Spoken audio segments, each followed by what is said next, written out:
Hey everybody, Kenny here.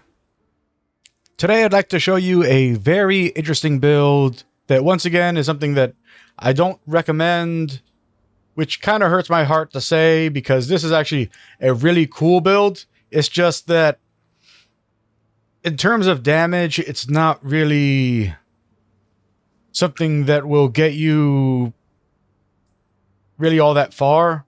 Like you'd probably be able to do, axe maybe 7 through 8, like maybe act 6 through 8 when you get to part 2. You might be able to do this build with, up to that point.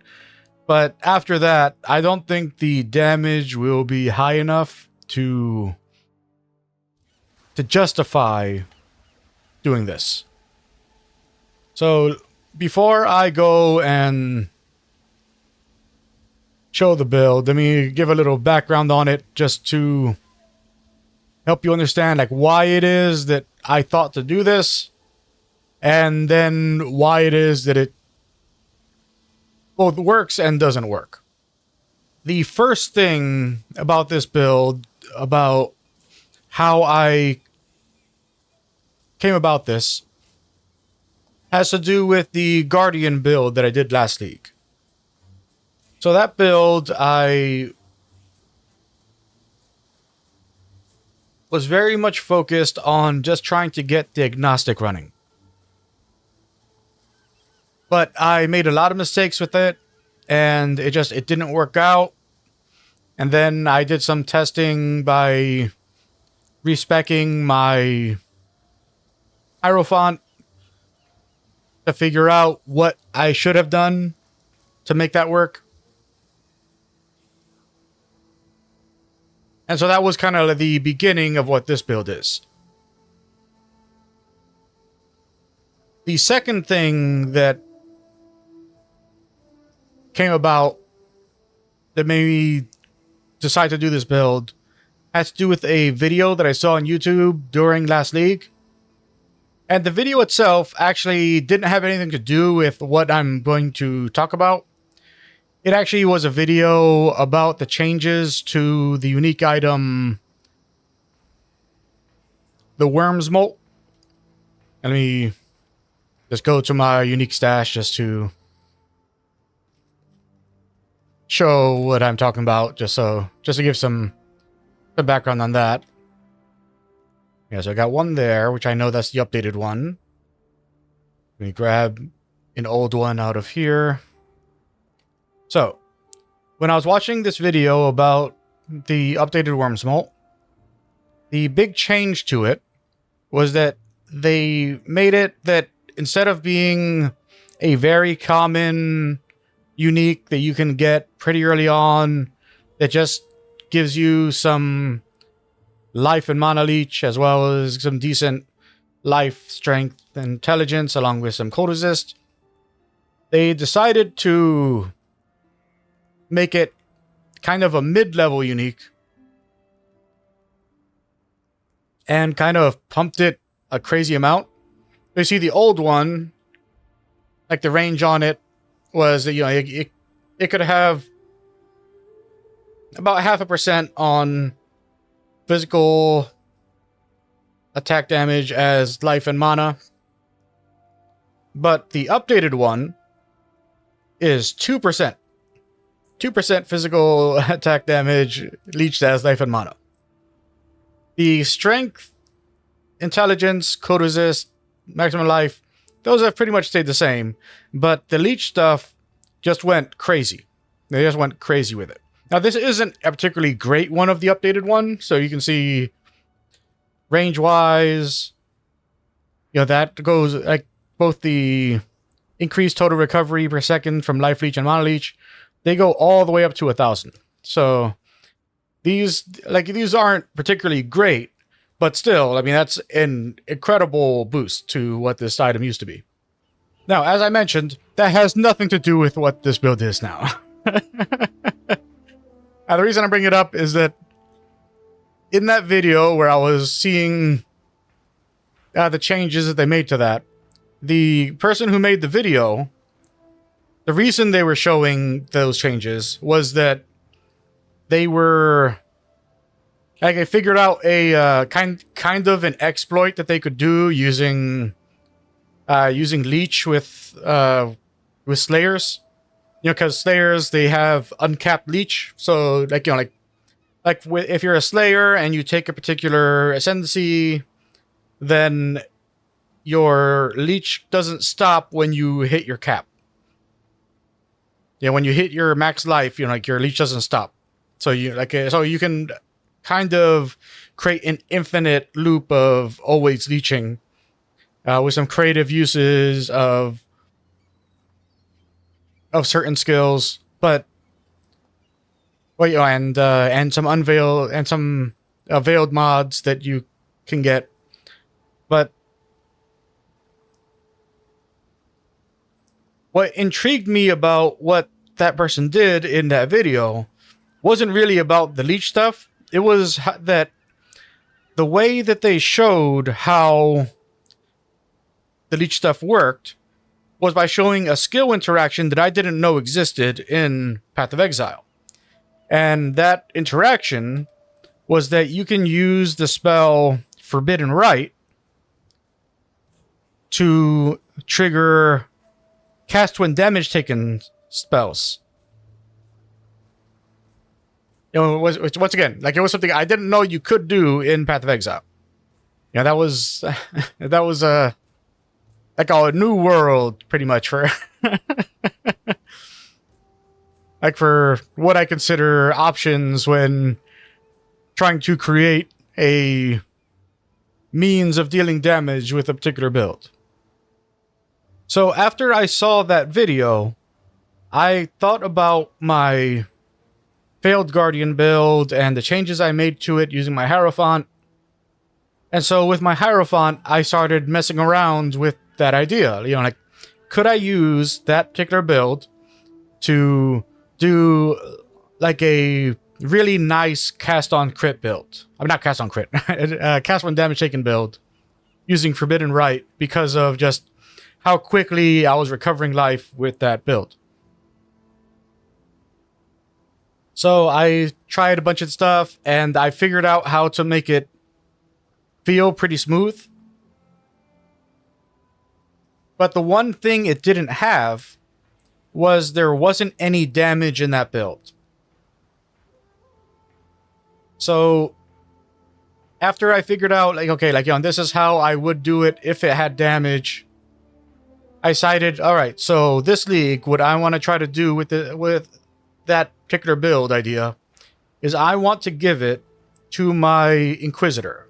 And the reason I wanted to give it to my Inquisitor is that if you have a build that doesn't have damage in it, if you have a spell casting build that doesn't have damage in it, then Inquisitor is your best option because it has Instruments of Virtue. And Instruments of Virtue has Battle Mage, which means that whatever damage your weapon has, your spells have. And I happen to have on my Inquisitor a very good weapon. This is a very high damage weapon. Just all of the physical damage, the fire damage, the cold damage. It's a very good amount of damage, and all of that becomes spell damage. So I was able to add a lot of damage to the spells involved in this build. So why is it that I don't recommend it? So even with all of that, like, the damage still isn't really good enough. Like, it's not bad damage, it's just not good enough and reliable enough damage that I could say that you would be able to get past, like, Act 8 with it. So, just to give a refresher on, like, the build that I'm referring to, what we have going here is basically you grab all of the life and mana regen from the Templar area. You head around here, grab some life. We grab the Battle Rouse and the Mana Mastery to make it that damage we take is recouped as mana. Remember, we are taking damage from our main spell here. So this is giving us back mana, which is then in turn going to be letting us recover more health. Grab Shaper for more mana regen and life regen. We head up to this cluster here for more mana and life regen. I grabbed a node here just to get extra spell damage and increase our damage over time while using two-handed weapon. Head up this way to grab some agility. Grab all of this spell block here. Grab this life and chaos resistance. Grab the staff block chance for attacks and spells. And I grabbed agnostic here, which the agnostic makes it that you have no energy shield. But when you're not on full life, you sacrifice mana in order to regenerate more life. So your mana essentially becomes a life regen battery. Then we head up here to grab more mana regen to get the flat mana regen from there. And then in here, really important one, we get more mana and mana spell block. I'm sorry, and spell block chance. And then we get Mystic Bulwark, which makes it that we get further spell block chance. And also, we make it that for each chance to block spell damage we have, we receive more mana regen. Yeah, so we have a lot of mana regen going in here. And then heading up through here, I grabbed another jewel slot and I put in just a jewel that gives us some more flat mana regen and gives us a little extra spell damage while wielding two-handed weapon. And then I grabbed this life recoup cluster here for the life recoup and for the regeneration master. The recovery mastery that makes it that instead of regular regeneration, every 4 seconds, we recover 1 life for every 0.1 life recovery per second from regeneration. Now, I wasn't sure how good this was going to be. You know, like when I saw that, I thought, no, is that really something worth investing in? Is that worth getting?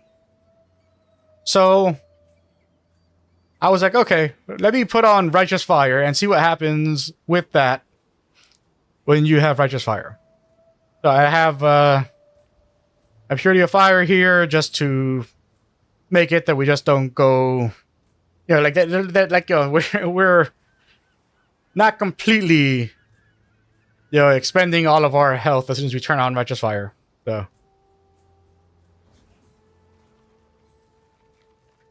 that's what happens.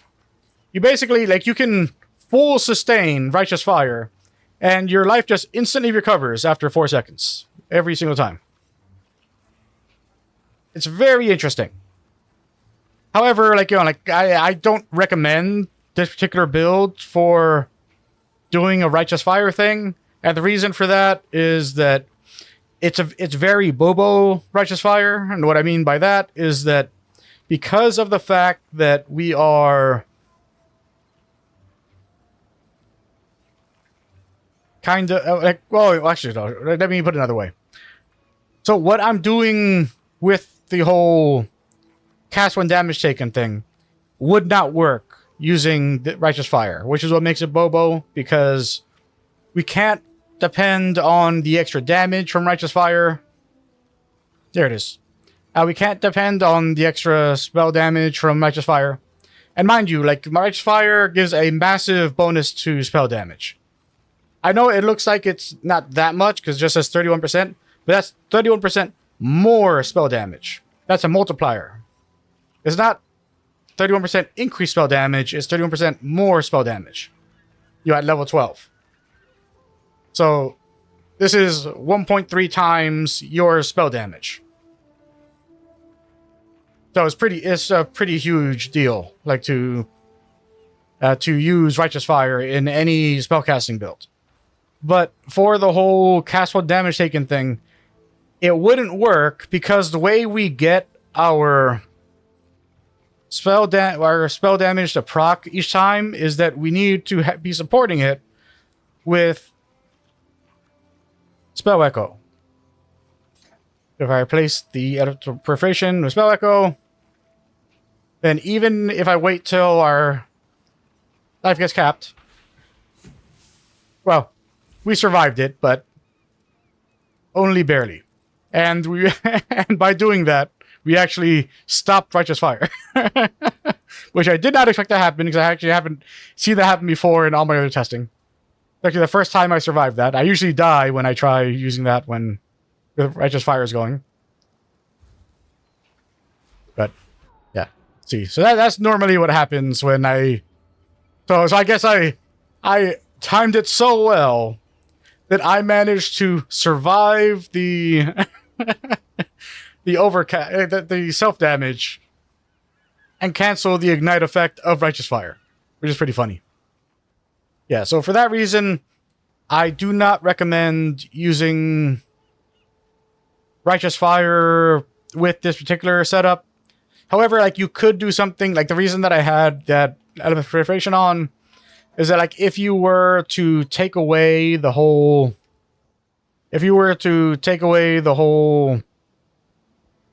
that guaranteed cast one damage taken thing from our Forbidden Rite, then we could do a kind of Righteous Fire thing, so I could just run into the beach here, and then whenever we're at max health, like, I could cast, but I wouldn't be guaranteed to, to proc my stuff with that.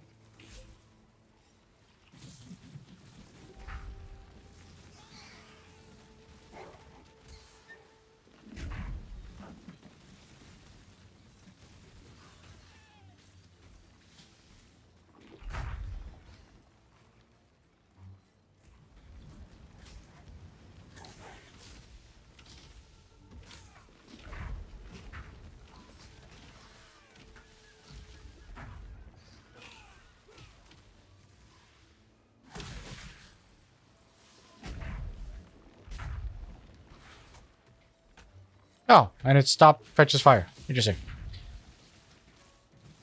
Yeah, so like I said, it's not like dependable Righteous Fire. So the way I use it, let me just go back in town so I can switch my gems. Oh, that way.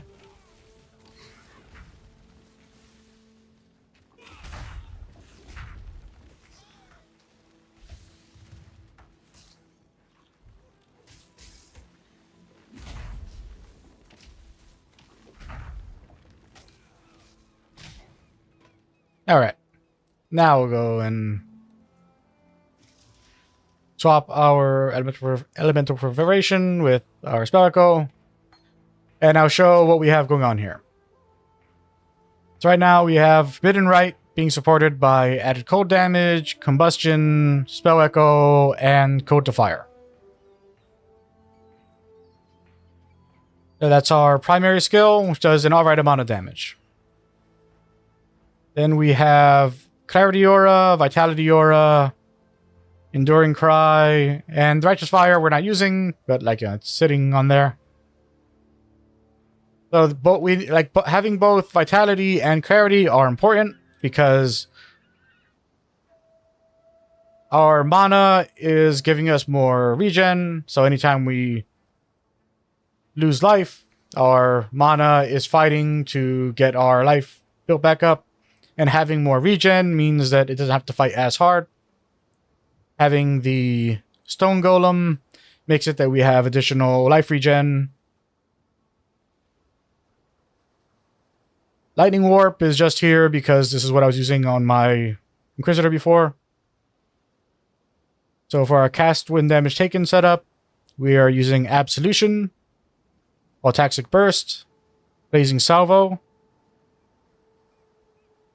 and Galvanic Field, being supported by Life Leech and added lightning damage taken. I'm pretty sure the Life Leech isn't actually doing anything for a Galvanic Field. Like, I think that was there from something else, but... And then gear-wise, like I said, you know, like, you need to have the strongest weapon possible. So just the most damage types, the most damage that you can get on a single weapon. Because this is where all of your damage comes from, is your weapon. If you don't have a really good weapon, then you are not going to be dealing good damage. Then everything else we have on is just to improve our mana regen and our health regen. And the more regeneration we have of all kinds, the better we're doing. And, you know, have as much regen and resistance as possible is what we have going with all of our gear. So that's our setup. But now that, you know, we know that, you know, Righteous Fire isn't really part of the build. It was just something I wanted to show that is like a neat thing with how this new recovery mastery works. Like, you know, it's like it's very neat the way that works. So now that we have that going, I can show you the actual skill interaction that we're using for this build. So with our Forbidden Rite being supported by Spell Echo, we guarantee that we're able to cast our spells every time.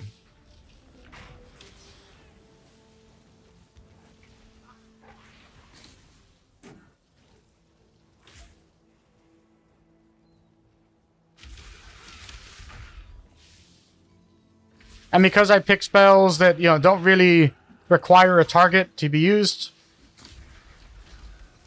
you know, it makes it that we're able to kind of just run around and just cast our Forbidden Rite and, you know, be healed back up while just exploding with magic constantly.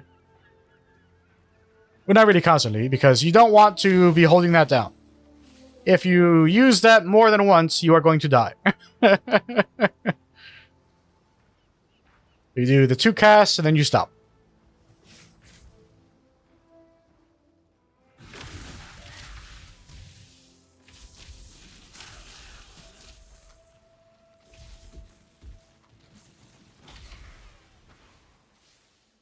Yeah, so this is absolutely not a build that, you know, you...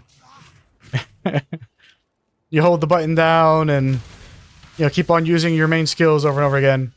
This is a conscientious, like, you have to make a conscientious choice when to cast your spell.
Yeah, so as you can see, like, this is a very interesting build, but it isn't a build that, you know, that you can really depend on for, like, doing much of anything, really. And the reason for that is that, you know, like this only works because I'm using a very good weapon on an Inquisitor that has Instruments of Virtue. Like without that combination, this doesn't do damage. You know, like you would need a very heavy investment into damage of many kinds in order to get this feeling good with any other character. Even any other subclass of Templar. You know, this wouldn't really work. Yeah, so with that, you know, you can see it's an interesting idea. Something that, you know, you could definitely mess around with if you had the right equipment to help you out. But unless you're doing a very high level build with really just fantastic gear going on, this isn't something I really recommend doing. But as, you know, like obviously I wouldn't have equipped this guy with all of these microtransactions if I felt that, you know, it wasn't something that I'm having fun playing around with. So yeah, definitely consider it as something to play around with in, like, when you, like, if you're making a build that happens to be going into the agnostic, that happens to be very regen heavy, that happens to be going to the recovery masteries. Yeah, like, I guess it's a very interesting idea to play around with if you have a better, like, I guess, a better build balance going on than what I have going on here. Because this is very much targeted at regen. Like, you know, this isn't... And also, like, you know, like, even if, like, you wanted to do, like, a... Like, you know, kind of focus on the Righteous Fire stuff. And he's also, like, isn't a good build for that, because, you know, like, there isn't a lot of life in this build. I mean, it's not, like, you know, like, it's not a terrible amount of life in this build, but, you know, like, all of the life in the build, you know, we have some life here, we have some life here, and I think there's some life in here. Yeah, you got some life here also. So, you know, there's not a lot of life in the build. And so if you are trying to do Righteous Fire as kind of your main form of damage, then you want to make sure that you are invested in as much health as possible, because the more health you have, the more damage Righteous Fire is going to do. Because, you know, it deals your health as damage based on, I think it's 35%. Yeah, 35% of your maximum life and energy shield as damage to enemies around you, along with the base damage. But like, the reason that, you know, this isn't a good option for that is the whole agnostic thing. Like, the agnostic is not a good option if you're doing Righteous Fire, because it removes your energy shield completely. So you're only running on, like, the damage of your Righteous Fire is only running on your whatever life your character has. So you can't scale by increasing both your life and your energy shield, which is how you normally would scale Righteous Fire. Yeah, so, like, it doesn't work for Righteous Fire. It doesn't work for proper spell damage. It's just an interesting confluence of ideas that you can play around with in a build, just not as the build, you know? Anyways, if you found this helpful, I appreciate doing all YouTube stuff. Like, comment, subscribe. Until next time, Ve Victus, Varus Damaris, and bye.